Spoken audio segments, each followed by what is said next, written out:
일상에 바쁜 여러분들을 대신해서 지식과 통찰을 정리해드리는 매일 공부 매일 인사이트입니다. 오늘은 빅터 프랭클 박사의 죽음의 수용소에서 이 책에 대해서 살펴보도록 하겠습니다.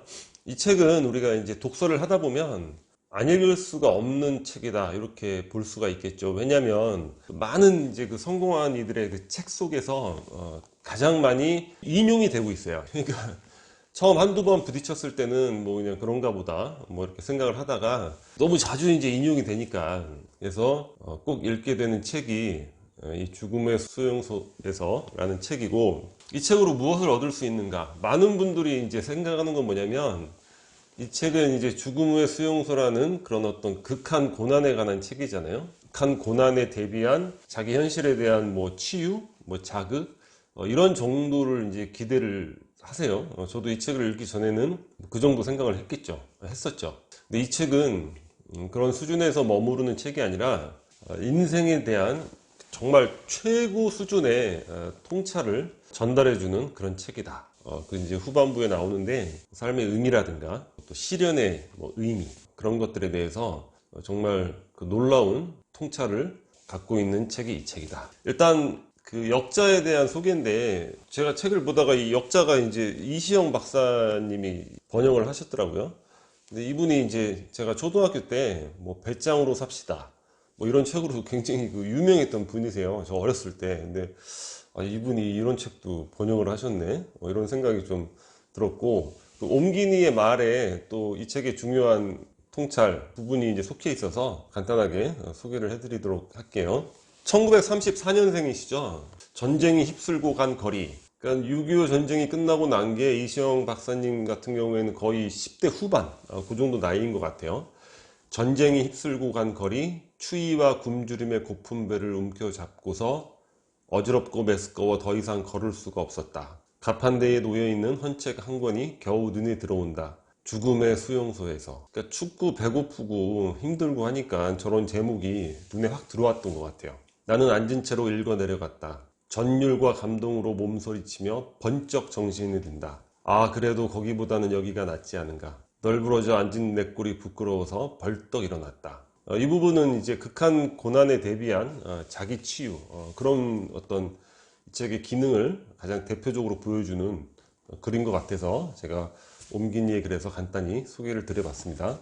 일단 초반부는 전쟁 때의 그 수용소의 비인간적인 환경들, 견디기 어려운 그런 극한의 고난의 상황들, 이런 부분들에 대해서 소개가 되고 있어요. 그 중에 몇 가지 부분을 살펴보도록 하겠습니다. 이것이 인간인가? 이것이 인간인가라는 책은 이 책과 더불어서 아우슈비츠 수용소 생활에 대한 아주 유명한 책이죠. 이태리의 그 작가이자 화학자인 프리모 레비 박사가 이제 쓴 책인데, 그 책의 제목을 제가 이제 이 소제목으로 갖고 와서 그냥 써봤습니다. 자, 읽어볼게요. 마지막 남아있던 피하 지방층이 사라지고 몸이 해골의 가죽과 넝마를 씌워놓은 것 같이 되었을 때 우리는 우리의 몸이 자기 자신을 먹어치우기 시작했다는 것을 느낄 수 있었다. 내장기관이 자체의 단백질을 소화시키고 몸에서 근육이 사라졌다. 그러자 저항력이 없어졌다. 같은 막사에 있던 사람들이 하나둘씩 죽어나갔다. 우리는 모두 다음에는 누가 죽을 것인지, 그리고 자기 자신은 언제 죽을 것인지 아주 정확하게 알고 있었다. 드디어 수용소 안에서 인육을 먹는 사태가 발생한 것이다. 얼마나 이제 그런 배고픔, 굶주림의 환경이 극한이었나, 이것을 보여주는 내용이라고 할 수 있죠. 우리가 이제 많은 뭐 사상가 철학자들이 우리 인간에게 있어서 행복이라는 게 무엇인가, 거기에 대해서 또 깊이 있는 사유를 하고 그렇잖아요. 그죠? 근데 결국 그러한 사유는 다 이제 배부른 소리다. 그냥 문자 그대로 배부른 소리라고 할 수 있죠. 인간에게 있어서 행복의 가장 선결 조건은 바로 위장의 행복. 위장의 행복을 들 수가 있죠. 그죠?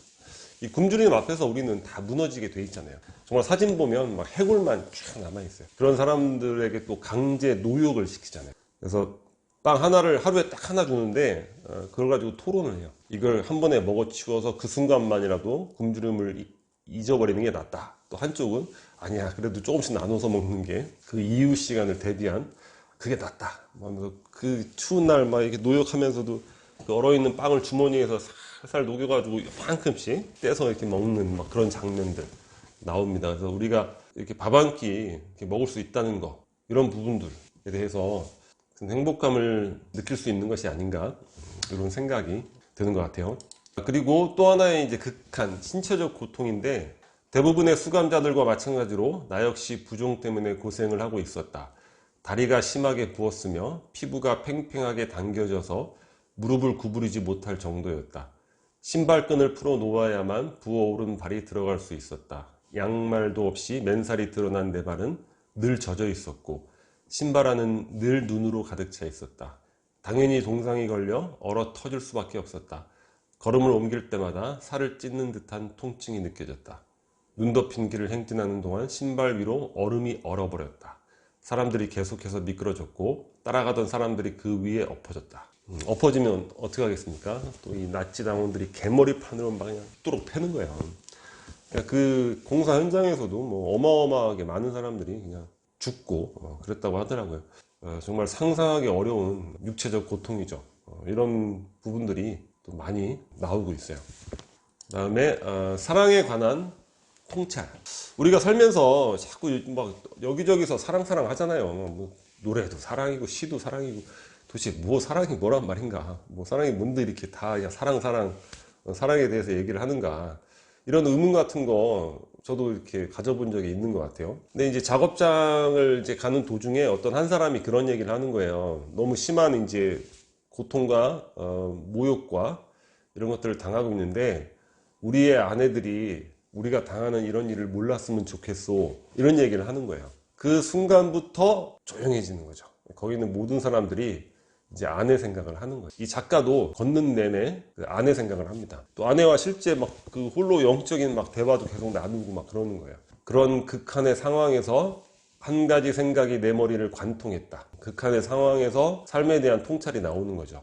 내 생애 처음으로 나는 그렇게 많은 시인들이 자기 시를 통해 노래하고 그렇게 많은 사상가들이 최고의 지혜라고 외쳤던 하나의 진리를 깨닫게 되었다. 그 진리란 바로 사랑이야말로 인간이 추구해야 할 궁극적이고 가장 숭고한 목표라는 것이었다. 극단적으로 소외된 상황에서 자기 자신을 적극적으로 표현할 수 없을 때, 주어진 고통을 올바르게 명예롭게 견디는 것만이 자기가 할 수 있는 일의 전부일 때, 사람은 그가 간직하고 있는 사랑하는 사람의 모습을 생각하는 것만으로 충만함을 얻을 수 있다. 자, 그 다음에 수용소 안에서 부러움과 감사를 느끼게 된 순간에 대한 내용들이 있거든요. 요즘 이제 뭐 감사의 힘이라든가 이런 것들에 대해서 뭐 책들도 많이 나오고, 감사가 인생을 바꿀 수 있다 이런 얘기가 나오는데, 뭐 그런 관점에서 한번 이 작가는 수용소에서 어떤 면에서 감사를 느끼게 됐었는지 한번 볼게요. 한 무리의 죄수들이 우리 앞을 지나가는 것을 본 적이 있다. 그들과 비교해서 우리의 고통이 얼마나 커 보였는지, 그 죄수들이 누리는 상대적으로 잘 규정된 안전하고 행복한 생활을 얼마나 부러워했는지. 죄수들이 이렇게 지나갔나 봐요. 유태인은 아닌가 보죠, 그죠? 뭐 같은 뭐 독일인 민족 내에서의 죄수라든가, 우리 막 이 넝마에다가 이러고 있는데 그 옷도 좀 잘 입었고, 뭐 우리는 뼈만 이렇게 남았는데 이 살도 뭐 통통하고, 뭐 죄수들이 그렇게 부러웠다는 거예요. 그리고 공장에 들어가 안전한 실내에서 일하는 사람을 얼마나 부러워했는지. 뭐 강제 노역은 똑같은데 그냥 실내에서만 일하는 그 자체만으로 너무나 부러웠다는 거예요. 왜냐면은 야외에서 일하면서 아까 봤죠, 막 미끄러지고 뭐 작업하면서 떨어지고 굴러 떨어지고 그렇게 해서 죽는 사람들이 굉장히 많았다는 거예요. 고드름이 달린 막사에서 벌거벗고 이 잡는 시간이 얼마나 감사했던지. 얼마나 추우면 이 뭐 실내에 이제 자야 될 막사인데 고드름이 얼려 있는 거죠. 그 상상이 안 되죠, 그죠? 근데 거기서 벌거벗고 이를 잡는 건데, 그마저 이 잡는 시간을 허용해주는 나치들이 그거 이 잡어 시간 줄게, 이거에도 그냥 감사를 했다는 거예요. 왜냐면 이를 안 잡으면 절반의 시간은 깨 있어야 되는, 이 때문에 잘 수가 없다는 거예요. 이 잡는 시간조차도 감사한 거죠. 또 요리사 F라는 사람이 있었는데 줄이 이제 우연히 그 앞으로만 서도 감사했다는 거예요. 다른 배식 요리사들은 얼굴을 본대요. 자기 고향 사람, 친한 사람은 더 주는 거죠. 깊숙하게 파서 더 주고, 모르는 사람은 좀 주는 거죠. 근데 요리사 F는 유일하게 얼굴을 안 보고 배식했대요. 얼굴을 안 보고. 그러니까 균등하게 음식을 받을 수 있는 거예요. 그 멀건 수프, 그나마 그거라도 이렇게 조금이라도 더 받아 먹을 수 있는 것에 대해서 그냥 그렇게 감사를 했다는 거예요. 이런 부분들 좀 인상적이었던 것 같습니다. 그리고 희망의 상실은 죽음을 부른다. 우리 가끔 가다 보면 정신력으로 뭐 병을 이겨냈습니다. 저는 이런 얘기를 들으면 믿지를 않았어요. 왜냐면 아니 질병이라는 게 이게 물질 현상인데 이걸 뭐 정신력으로 뭐 감기가 걸리면 정신력으로 막 이게 가능할까 이런 생각을 했는데 이 책에 이제 이런 내용이 나오죠.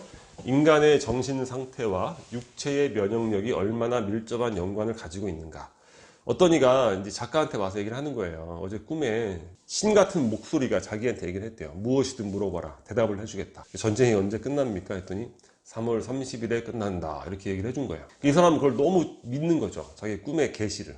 작가는 이제 반신반의를 하는 거죠. 그렇게 3월 30일이 지나갔는데 전쟁은 끝나지 않았어요. 그 사람이 3월 31일 날 사망을 하게 돼요. 희망을 잃었을 때 면역력을 단순간에 잃게 된다는 거예요. 그리고 거기서 근무하던 다른 의사가 이 작가한테 해준 얘기인데 1944년이면은 전쟁이 이제 어느 정도 된 거 아니에요, 그죠? 나름대로 이제 독일도 밀리고 있을 때고 약간의 그런 느낌도 감지할 수 있을 것이고, 야 이제 성탄절 전에는 전쟁이 끝나겠지 이런 희망을 많은 사람들이 갖고 있었대. 근데 성탄절과 이 새해 사이 그 시기에 아주 급격하게 사망률이 올라간다는 거죠. 희망이 이제 무너지면서. 그래서 정신력과 육체의 면역력이 얼마나 밀접한 관계를 갖고 있는가 이런 것들을 이제 느낄 수 있는 것 같아요. 이 책의 가장 중요한 통찰입니다. 나와 인생과의 관계. 보통 이제 죽는 사람들이 이런 얘기를 많이 하죠. 자살하는 사람들이. 나는 내 인생에서 더 이상 기대할 것이 없어요. 나는 인생에서 기대할 것이 없어요. 근데 이 작가의 통찰은 그게 아니에요. 정말 중요한 건 우리가 인생에서 뭘 기대하는 게 아니라 인생이 우리한테 무엇을 기대하는가 이거라는 거예요. 인생이 우리에게 뭘 기대하는가. 인생이란 말을 바꿔볼게요. 예를 들어서 신이 우리에게 뭘 기대하는가, 하나님이 뭘 기대하는가, 아니면 하늘이 무엇을 기대하는가, 세계가, 우주가 우리에게 무엇을 기대하는가. 이게 중요하다는 거죠. 예를 들어서 이제 뭐 기독교라면 어떻게 됩니까? 하나님이 나를 사랑하셔서 고난을 주신 게 되는 거죠. 그죠? 자, 동양 사상으로 봅시다. 맹자가 뭐라고 하죠? 하늘은 큰일을 할 사람에게 고난을 준다는 거예요. 하늘이 큰일을 할 사람에게 고난을 준. 이게 동양 사상이 면면이 이어져 오는 거죠. 그죠? 그러니까 바꿔야 된다는 거예요. 야, 인생이 뭐란 말이냐. 나한테 뭐 이렇게 안 주는단 말이냐. 나에게는 이런 나쁜 것만 시련만 주는가. 이러다가 투정하고 비관하면서 예를 들어서 뭐 나무 십자가 정도 짊어졌으면 되는 시련을 철 십자가를 진다거나 결국에는 돌 십자가를 지면서 거기서 그냥 주저앉아 묻혀버리는 거죠. 그게 아니라 내가 인생에서 기대하는 게 아니라 이 우주가, 삶이, 신이 나에게 뭘 기대하는 것인가. 거기에 대해서 생각을 해야 된다는 거죠. 그리고 우리 인간은 거기에 대해서 어떠한 올바른 행동, 액션과 올바른 태도를 취하는가. 그걸로 삶에 대한 자세를 답해야 된다. 그가 시련을 짊어지는 방식을 결정하는 것. 그거는 그 사람, 온전, 그 실존, 그 한 사람에게 온전히 주어진 독자적인 기회라는 것. 그것이 바로 인생이라는 거예요. 릴케가 쓴 시에 이런 시가 있습니다. 우리가 완수해야 할 시련이 그 얼마인가. 작가가 얘기를 하죠. 완수라는, 작업을 완수하다는 것처럼 시련을 완수라는 표현을 썼다는 거예요. 뭡니까? 이 신이, 세계가 우리에게 준 완수해야 될 시련이 있다는 거죠. 그거는 그냥 거치고 재수없게 이게 아니라 누구에게나 그걸 컴플리트 해야 될 시련의 양이 있다는 거예요. 그리고 시련 속에 인생이 성장할 수 있는 기회가 숨겨져 있다는 거예요. 많은 성공자들이 이 책을 자기의 인생책으로 꼽거든요. 제가 개인적으로 느끼는 건 이 부분에서 뭔가 통찰을 느꼈기 때문에 그 삶이 바뀌고 성공으로 나아갈 수 있지 않았을까. 이런 생각이 듭니다. 자, 구체적인 사례를 볼게요. 이 수용소에서 이제 정신과 의사이기 때문에 2명의 이제 자살 미수한 사람한테 도움을 준 거예요. 2명이 왜 자살을 하려고 그랬냐면 똑같은 거예요. 삶으로부터 기대할 게 없다. 인생이 나한테 주는 게 기대할 게 없다. 그냥 죽어야 된다. 이 작가가 이제 상담을 해주는 거죠. 인생이 당신들에게 기대하는 것이 있다. 그걸 여러분들이 완수해가면서 여러분들도 인생에서 무언가를 기대할 수 있는 것이다. 그걸 이제 계속 상담해주고 하다 보니까 한 명은 무엇을 발견했냐면 그의 자녀가 다른 나라에서 그를 기다리고 있는 거예요. 근데 그 사람 이외에는 누구도 그 자녀를 돌봐줄 사람이 없는 거예요. 자기의 삶의 의미를 거기에서 발견하게 되는 거예요. 나머지 한 사람은 과학자인데 쓰던 과학책, 아직 완성되지 않은 책이 있단 말이에요. 근데 그 주제는 이 사람 이외에 그 누구도 쓸 수 있는 주제가 아닌 거예요. 거기서 이제 삶의 의미를 발견하고 회복이 되죠. 자살해서 삶의 의지를 갖추게 되는 거예요. 이러한 이제 사례들을 또 보여주고 있습니다. 그래서 시련의 의미를 정리를 하면 사람이 자기 운명과 그에 따르는 시련을 받아들이는 과정, 다시 말해서 자기 시련이라는 십자가를 짊어지고 나가는 과정은 자기 삶에 깊은 의미를 부여해 줄 수 있는 그런 기회가 된다는 거예요. 시련을 통해서 성장할 것인지 퇴행할 것인지 이 결정하는 바로 그 선택이 우리 실존, 우리 인간, 바로 나에게 주어져 있는 것이고 바로 그것이 삶이다. 이게 이 책의 나와 인생과의 관계에 대한 그 속에서 시련의 의미에 대해서 가질 수 있는 통찰, 가장 빛나는 통찰이 아닌가 이렇게 생각이 듭니다. 자, 이 책 중반 이후에는 빅터 프랭클 박사의 이론이 있어요. 로고 테라피라는 정신 분석학 방법인데 세계의 3대 이제 방법으로 이제 통용이 되죠. 프로이드, 그다음에 아들러, 그다음에 이제 빅터 프랭클의 로고 테라피라는 방법인데 이건 뭐냐면 그래도 간단하게 우리 지식으로 좀 알고 있어야 되니까 실존적 분석이다. 그러니까 조각난 삶에 가느다란 실오라기를 엮어서 하나의 확고한 형태를 갖춘 의미와 책임을 만들어가는 거죠. 아까처럼 대화를 통해서 그 회복을 해나가는 거예요. 당신 삶에 대해서 C줄과 날줄을 엮어서 확고한 형태의 의미와 책임, 삶을 만들어 나가는 이게 바로 이제 로고 테라피 기법으로 소개가 되고 있고, 자, 참고로 칼 융, 제가 보기에 이제 정신 분석학자 중에서 가장 합리적이고 천재인 것 같은데, 칼 융이 이런 얘기를 했어요. 내 환자의 3분의 1 정도는 진정한 이 환자가 아니다. 그들은 인생의 공허함과 무의미함, 그 정도로 삶의 공허함과 무의미함이 삶을 망가뜨리는 결정적 원인이 된다는 거죠. 우리가 오늘 소개한 죽음의 수용소에서 이 책 속에서 한번 시간을 내서 사색하고 여러분들 삶에 또 반드시 적용해봐야 될 통찰들이 아닌가 이렇게 생각을 합니다. 자, 오늘 방송은 여기서 마치도록 하겠습니다. 여기 캐리커처가 이제 구독 버튼이고요. 앞으로도 좋은 방송 많이 준비하도록 하겠습니다. 감사합니다.